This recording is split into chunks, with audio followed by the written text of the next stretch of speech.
বিজ্ঞাপন বিরতি শেষে আবারও আমন্ত্রণ চ্যানেলের সংবাদে। মাত্র ২৬ বছর বয়সী ব্রিটিশ বাংলাদেশি তরুণ নাদিম উদ্দিন ২০১৯ সালের ১৭ নভেম্বর মারা যান। মৃত্যুর পর তার জমানো অর্থ দিয়ে মসজিদ নির্মাণের উদ্যোগ নেয় তার পরিবার।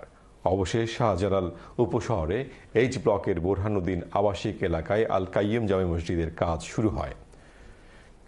কিন্তু পুরো কাজ শেষ করতে আরও অর্থের প্রয়োজন। তাই আগামী ২০ জুন শুক্রবার বাদ জুম্মা নর্দাম্পটনের আল জামাতুল মুসলিমিন অফ বাংলাদেশ মসজিদে এক ফান্ড রেজিংয়ের আয়োজন করা হবে। বিস্তারিত জানাচ্ছেন এহসানুল ইসলাম চৌধুরী শামীম।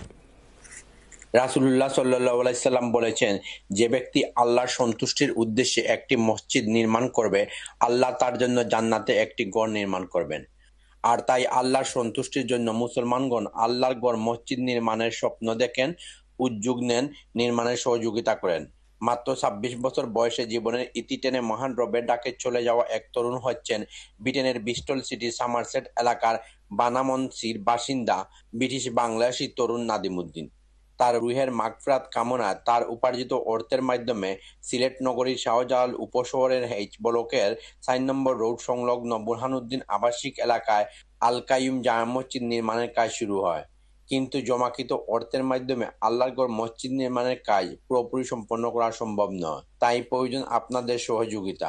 আমি আল কাইয়ুম জামে মসজিদের সভাপতি মরহুম নাদিম উদ্দিন আমার বাগনা আগামী ২০ জুন বাদ জুম্মা নর্দাম্পটনে আল জামাতুল মুসলিমিন অফ বাংলাদেশ মসজিদের এক ফান্ড রেজিং করা হবে।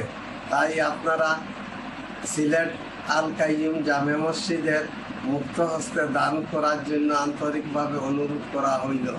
তরুণের স্বপ্ন বাস্তবায়নে আল্লাহর ঘর মসজিদ নির্মাণ কাজ সম্পন্ন করতে এগিয়ে আসুন। আল্লাহ আপনাদেরকে উত্তম যা দান করবেন। Ehsanul Islam Chowdhury Shamim, channel S news, Northampton.